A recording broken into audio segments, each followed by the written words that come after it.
Welcome to Game 8 Reviews. What is it really like to escape the depths of the underworld? Hey everyone, Game 8 Reviews here, and today we're taking you through one of the most beloved roguelike games out there. From indie studio Supergiant Games is its Game of the Year winning piece, Hades. This game was released back in September 13th, 2020, exclusively for the Nintendo Switch, and was available on all of their platforms by August 13th, 2021.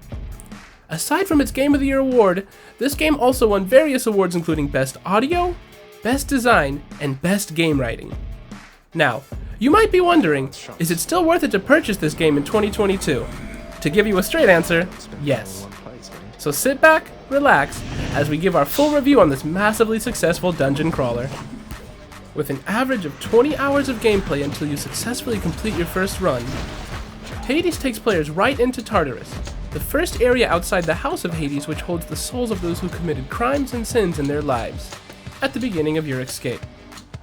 At the start of the game, you are dropped right into the action with practically no explanation of what to do. You need to be able to face your first run, and failing this attempt is completely okay, for this will bring you to the start of your adventure. Players take on the role of Zagreus, Prince of the Underworld and Son of Hades, whose goal is to leave the underworld. With that comes the engrossing hack-and-slash gameplay against enemies and bosses who hinder you as you go further along. For your father does not quite like the idea of you rebelling and leaving your responsibilities behind. Stupid boy. I told you nobody gets out of here, whether alive or dead. But do not fear, for other gods will help you and give you unique upgrades and abilities called boons in your attempts to escape. The fighting spirit in you there. One of the things we love about this indie gem is its storytelling. You'll get immersed into Greek mythology from the beginning through the dialogues that occur with each character. These dialogues are further enhanced with the impressive voice acting that will give the player some insight about future escape attempts, stories about your previous escapes, Witches shot you dead last time. Sorry to hear that, huh? stories about the Once was a underworld, small lounging area within the House of Hades, now is sealed off.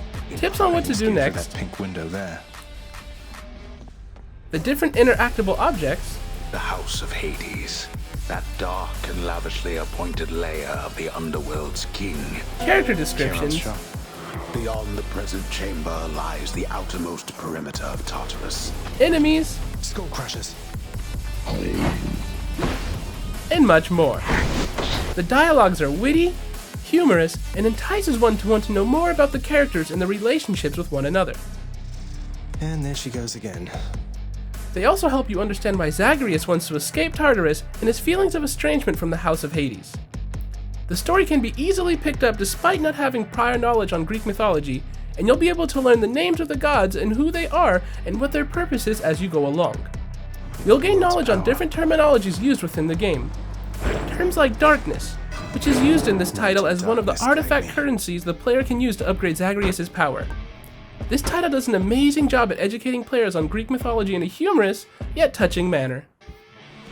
Classic to the roguelike genre, Hades revolves around a permadeath system, where once you die, you go back to the beginning, back to the House of Hades, to start all over again. I'll get you for that, Meg. To combat the feeling of repetition that other titles in the same genre suffer from, Hades keeps it fresh by changing up the dialogue that players have with each NPC in the area. How did you die ignobly this time, pray tell? After each run, new characters or events await you in the House of Hades that further help progress the story and give some insight to the lore that this game is full of. The House of Hades is where Hades, your father, and your family reside. There is a rule against violence in the house, which means you can't attack anything while you're inside and can only interact with objects and talk to NPCs. At the start of your journey, you'll have limited access to the facilities here, where more will become available the further you progress through the game. Some of these facilities include the Great Hall, which is where you emerge every time you die, where you can talk to NPCs, including Hades himself. You'll also find here Zagreus' room, where the Mirror of the Night is located. This mirror is where players will upgrade their talents that can help throughout runs. I'm growing stronger. Just after Zagreus' room is the Arsenal room, where you can choose different weapons and test them out before you attempt another escape. Stygius, blade of the underworld. I need your strength. Pretty mean knife you got there. The adventure begins with your first attempt to escape the underworld. you will immediately encounter enemies, which we found was confusing for there wasn't exactly a tutorial stage on what buttons to press or how the mechanics actually work. But, once the basic controls are figured out, the mechanics can be easily picked up. The playstyle is simple, yet addictive. There she is. You can dash, attack with a weapon, use your weapon's special attack, and throw your cast, which is a red gem that can deal damage to enemies. Little dialogues from Zagreus will be present as you progress, giving you bits of knowledge as to how things work, like him saying you can't restore your health, But I can fight. you have to choose between doors, Exit has its own reward. and what kind of enemy you are currently facing. The mechanics will be revealed as you progress through the game. On your first death, you'll emerge at the House of Hades for the first time. Here, you'll find more characters to interact with and dialogue which will give you more knowledge on the story. As you progress further in your runs and clear more chambers, the more difficult the run will get. The game will force you to think your actions and choices through and not just hack and slash your way out of every chamber. Kill or be killed. Hades is basically a game of choices. A choice on which boon upgrade to choose from one of the many gods. A choice on which keepsake to equip and utilize in your run. A choice on which door to enter. Exit has its own reward. A choice on which weapon to use, and a choice on what playstyle and strategy you aim to carry out to effectively defeat your foes. Keepsakes are items that you can equip at the beginning of your run and can't be removed until you finish said run. They give different upgrades and abilities. For example, Black Shawl keepsakes will help you deal plus 10, 15, or 20% more damage when striking undamaged foes and striking foes from behind, or the Eternal Rose keepsake, which makes the next boon you find be from the god Aphrodite. Her blessings have a plus 10, 15, or 20% chance to be rare or better, depending on the level of said keepsake. These keepsakes can be acquired by offering nectars to the gods you encounter. Nectars are rewards you can get from clearing certain chambers in the game. I'm honored. There are 6 weapons available that you can unlock, and each weapon used to defeat a boss in every run gives a reward, which would make you not stick to just one weapon all the time, which is nifty since it motivates players to try out every weapon. There are 10 boons from 10 different gods. Boons are upgrades that vary depending on the god that owns the boon.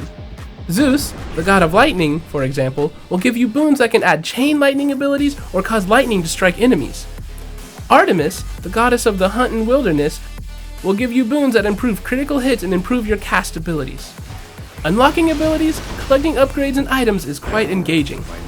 Some items can be used for a whole run and can be switched after to one's liking. Contractor ordered. There is an RNG element when it comes to boons, doors, chamber layouts and such, but this game will mostly rely on one's skill and wits in strategizing and planning for each run. We found this challenging but enthralling, as every new run made us want it to be better than the last. Thus, we can't put this game down as we just keep on defeating every enemy that comes our way until we reach one boss after the other and completely escape from the clutches of Hades. Hades has 5 main zones, including Tartarus, and enemies in each of these areas vary. From those wielding melee weapons, long-range weapons, throwing bombs or mines, throwing projectiles, fast-charging enemies, and more. These enemies at times can also spawn as elites, who often have armor and upgraded attacks. Aside from normal enemies, there will be mini-boss and boss encounters that you need to clear in each zone. Keep in mind that every run is different and not the same. Chamber layouts change, enemy spawns are different, door symbols, which represent the rewards you get, change, and even the boons you get are random. Success will partially depend on RNG and how you strategize around each circumstance given to you. It may sound difficult, especially for beginners, but do know that dying is okay and is ultimately a big part of Hades, and every death there is a chance to get stronger. Getting through enemies will be easier as you learn their attack patterns and how each weapon and upgrade can be used against different types of foes. Trial and error is an essential part of this game. And even after completing your first run, the story and progression of Hades does not stop there, for as you go through another escapade, more dialogues and more characters will be present, making you want more of this dungeon-crawling, hack-and-slash adventure. Though, as much as Hades is a well-loved masterpiece, if you're not up to a roguelike experience where you need to start at the beginning every time you die, strategize your play in every run as enemies become more and more difficult as you progress, this can take up to hours to complete one whole run and would rather play a laid-back type of feat, we're afraid Hades may not be the game for you. mere mortal. Now, if we talk about the overall feel and aesthetic of the world that is Hades, the word that comes to mind is majestic. From an intricate art style and detailed environments, the dialogue and voice acting are top-notch, and it amazes coming from an indie game and studio. Halt, Zagreus. Not one step further. Keep at it, lad. I've known great men throughout my life. The music score and sound effects will truly immerse you into the depths of the underworld. From the whispers and bustling sounds of dead spirits, vases crashing as you hit them, the sound of the river, the fire, ornaments falling, traps activating, everything is just perfect in detail. The soundtrack composed for Hades is available on all streaming platforms. It's magnificent. We often listen to it outside of playing the actual game.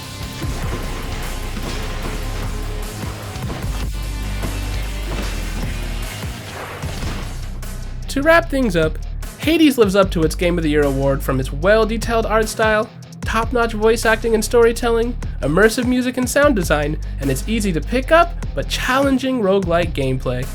You'll unconsciously become addicted to this gem just after your first run. Hades is interactive and pulls you right into the story, which will inspire and motivate you to challenge every enemy and boss to help Zagreus escape from not just the underworld, but from the grips of his father Hades. Hades is very challenging, which may not be up to everyone's sleeves. It requires hours of gameplay to finish and has you grinding and repeating every process whenever you die, which may be frustrating to some, but it is what you should expect when you play a roguelike. Amidst that, we believe Hades is still very enjoyable in its own sense, and its captivating premise and style. But as we've said, Hades is a game of choices, and it's up to you if you're going to choose to take a risk and play this masterpiece or not. Going back to the question, is it still worth it to purchase Hades this 2022? We're giving you the same answer, yes. And for our ratings, well, we're giving Hades a 9 out of 10. Thanks for watching till the end, everyone. What are your thoughts about this well-loved indie game? We'd love to hear from you. Let us know in the comments what you think about Zagreus' escape from Tartarus. Have you escaped from the hands of Hades yourself, or are you still under the clutches of your father? Thanks for staying with us on this Game 8 review. As always, thanks for watching, and see you in the next one.